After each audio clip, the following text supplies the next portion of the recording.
Hello students, आज की video में हम एक्सरसाइज शुरू करने जा रहे हैं पैराबोला की analytical geometry semester third.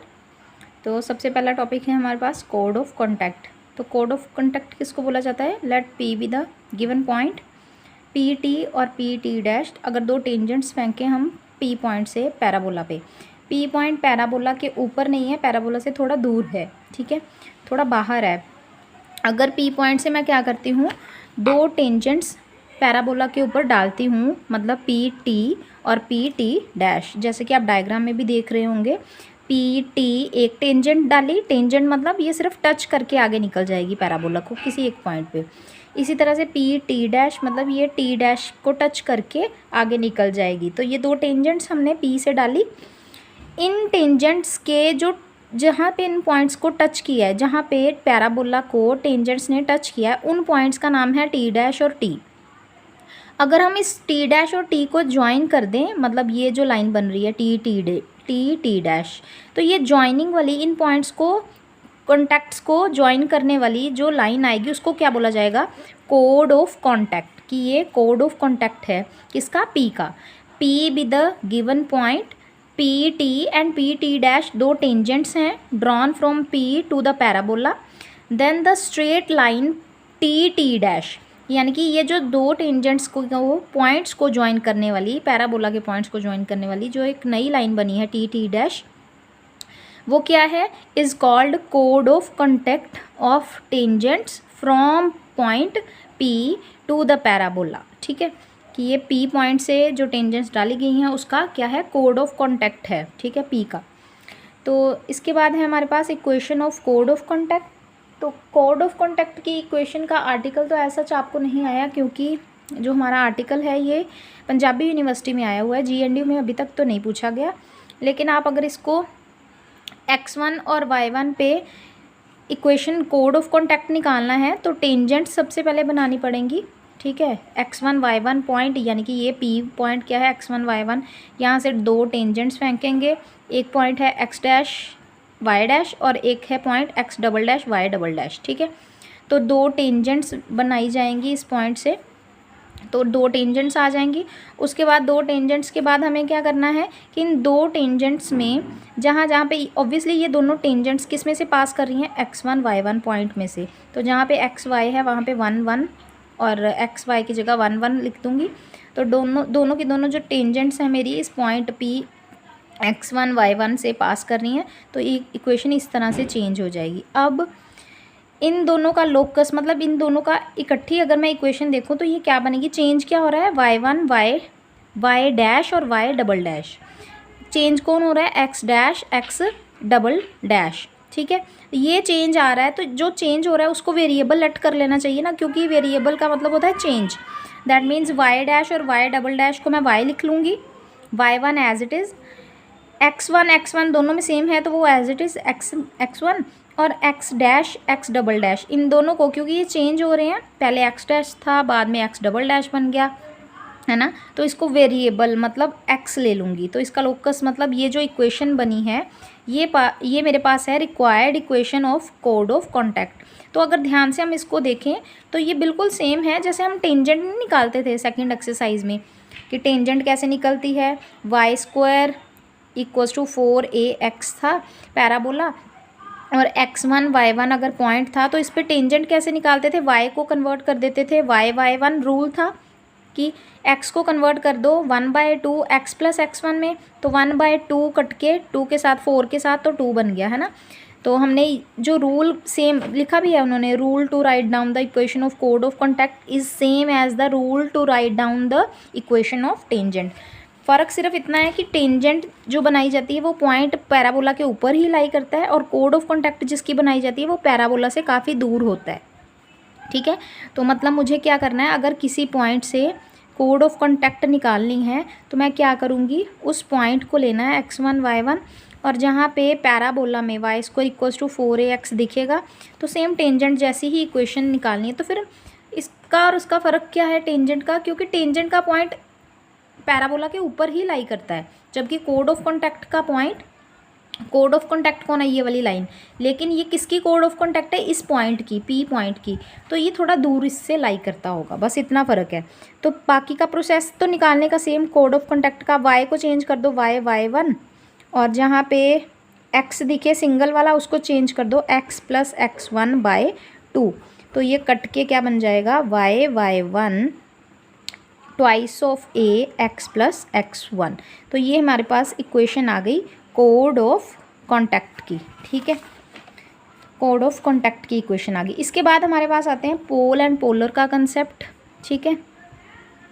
Pole and polar, pole and polar से मैं बता दूं पहले ही कि पोलर बोलते हैं एक स्ट्रेट लाइन को, पेंसिल, पोलर बोला जाता है एक स्ट्रेट लाइन को, जबकि पोल बोला जाता है एक पॉइंट को, ठीक है। स्ट्रेट लाइन को बोला जाता है पोलर, और पोल किसको बोला जाता है, एक पॉइंट को, ठीक है। अब ध्यान से सुनना, कहते let P be the given point, P एक मेरा गिवन पॉइंट है यहाँ पे, P T एनी स्ट्रेट, एक स्ट्रेट लाइन है जो कि पास कर रही है पैराबोला के अंदर से निकल के जा रही है। मीटिंग किस जगह पे पैराबोला को मीट कर रही है, एक तो T की जगह पे, एक T' पॉइंट पे मीट कर रही है पैराबोला को। कौन सी लाइन, P T' वाली। लेट कर लिया मैंने the tangents at T and T', T और T' पे मैंने टेंजेंट्स बनाई, ठीक है, दो टेंजेंट्स बनाई जो जाके कहाँ मीट कर रही हैं, Q पे मीट कर रही हैं। तो इस Q का जो लोकस होगा वो एक स्ट्रेट लाइन बनेगी जिसको हम पोलर बोलेंगे। Q का लोकस, Q तो दिख रहा है आपको, दिख रहा होगा ये एक पॉइंट है, नहीं, P पॉइंट से ऐसे मल्टीपल अंदर की ओर मैं स्ट्रेट लाइंस बनाऊंगी जो कि इसको कट करते हुए जाएंगी पैराबोला को अंदर से। इन सभी पॉइंट्स का अगर मैं टेंजेंट्स बनाती जाऊँ, इन सभी पॉइंट से टेंजेंट बना के उन टेंजेंट्स को ज्वाइन करूँ, जहाँ पे वो इंटरसेक्ट कर रही हूँ उनका नाम रख दूँ Q। इस तरह से जितने भी Q आएंगे वो सारे के सारे एक लाइन में बन रहे होंगे। उन लाइन का, उस पॉइंट का लोकस मतलब वो पॉइंट्स, इनको अगर मैं ज्वाइन कर दूं तो वो एक स्ट्रेट लाइन बनेगी जो कि जिसको हम पोलर बोलेंगे। किसका पोलर, P पॉइंट का पोलर। दोबारा बता देती हूँ एक बार, P पॉइंट है पैराबोला से बाहर, यहाँ से मैंने अंदर की ओर लाइन बनाई, उस लाइन ने जहाँ जहाँ पैराबोला को कट किया वहाँ से हमने टेंजेंट ड्रॉ की, ठीक है। वो टेंजेंट्स जहाँ पे कट करेंगी उन पॉइंट्स को अगर हम ज्वाइन कर दें, यहाँ पे तो आपको एक ही पॉइंट दिख रहा होगा Q, लेकिन इस तरह के बड़े सारे Q आएंगे। कैसे, P से मैं अगर दूसरी लाइन बनाऊंगी तो वो यहाँ इंटरसेक्ट करेगी, वहाँ उन पे टेंजेंट्स बनाई, फिर एक और लाइन बना लो, उस पर टेंजेंट्स ड्रॉ करो, वो जहाँ इंटरसेक्ट करेगी वो पॉइंट भी Q है। इस तरह से मल्टीपल Q's बनेंगे आपके पास, उन सब Q को आप अगर ज्वाइन कर लेंगे तो वो आपके पास एक स्ट्रेट लाइन बनेगी जिसको हम क्या बोलते हैं, पोलर बोलते हैं। और ये P पॉइंट उसका क्या हो जाएगा, पोल हो जाएगा, ठीक है।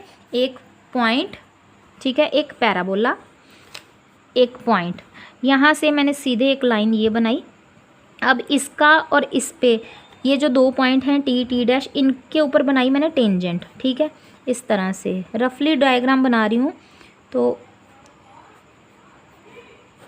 यहाँ पे इंटरसेक्ट कर रही है, ठीक है। इसी तरह से इस P पॉइंट से मैंने दोबारा एक और अंदर की ओर लाइन बनाई, तो ये यहाँ और यहाँ पे कट कर रही है पैराबोला को। तो इस पॉइंट पे अगेन टेंजेंट बनाई, फिर इस पे टेंजेंट बनाई, ठीक है, ये यहाँ इंटरसेक्ट कर रही है। तो जब इन पॉइंट्स को जोड़ लिया जाएगा, लोकस मतलब इन पॉइंट्स को ज्वाइन करके जो इनका पाथ देखा जाएगा, तो इसका लोकस क्या है, पाथ मतलब कैसा है, एक स्ट्रेट लाइन। और इस स्ट्रेट लाइन को हम क्या बोलते हैं, पोलर, ठीक है, पोलर। और इस पॉइंट को जिसके अबाउट मुझे पोलर मिली है, इस पॉइंट को क्या बोला जाता है, पोल, ठीक है। ये सिर्फ आपको समझाने के लिए था, बाकी जो क्वेश्चंस होंगे उसमें डायग्राम का आपका कोई यूज़ नहीं है, ये सिर्फ आपको समझाने के लिए कि बिल्कुल आपको रट्टा ना लगे कि क्या पोलर है क्या पोल है, तो मैंने इसीलिए समझा दिया है। पोल एक पॉइंट है, तो इसका फॉर्मूला क्या होगा, तो इसका पूरा सा आर्टिकल है जिसका सिर्फ मुझे रिजल्ट ही काम का दिख रहा है। अगर आपने खुद पढ़ना हो तो आप पढ़ सकते हैं, मेरे लिए ये इतना ज़रूरी नहीं है करवाना।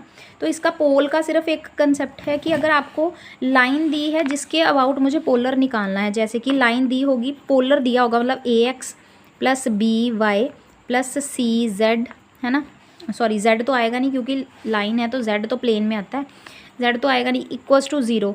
तो ax plus b y plus c equals to 0, इस तरह से एक लाइन दी होगी।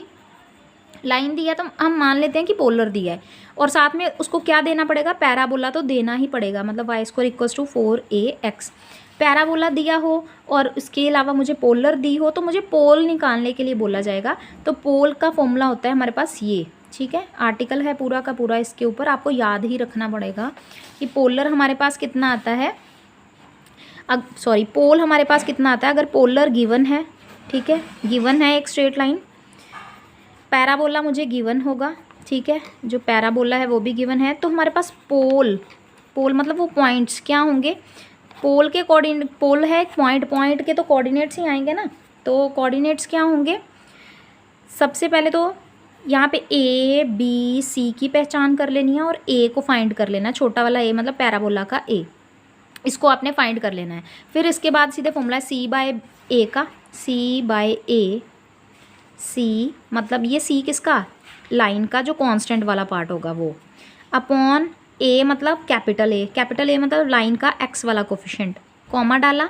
दूसरा वाई वाला कोऑर्डिनेट क्या होगा, minus twice of capital b मतलब जो वाई का कोफिशिएंट है, और साथ में उन्होंने क्या लिखा है,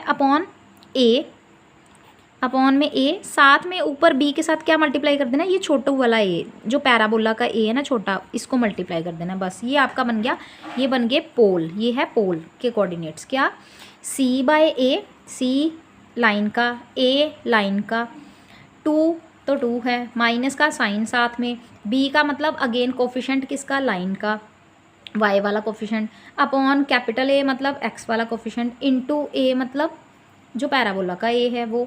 तो इसमें डायरेक्ट आप पुट करेंगे तो आपके पास पोल के कोऑर्डिनेट्स आ जाएंगे। इसी तरह से उल्टा एक और आर्टिकल होगा कि पोल गिवन है, पैराबोला गिवन है, तो पोलर निकाल के दिखाओ, मतलब पॉइंट गिवन है, पैराबोला गिवन है, तो लाइन निकाल के दिखाओ, मतलब वो पोलर बताओ क्या होगा। तो इसको नेक्स्ट वीडियो में करते हैं।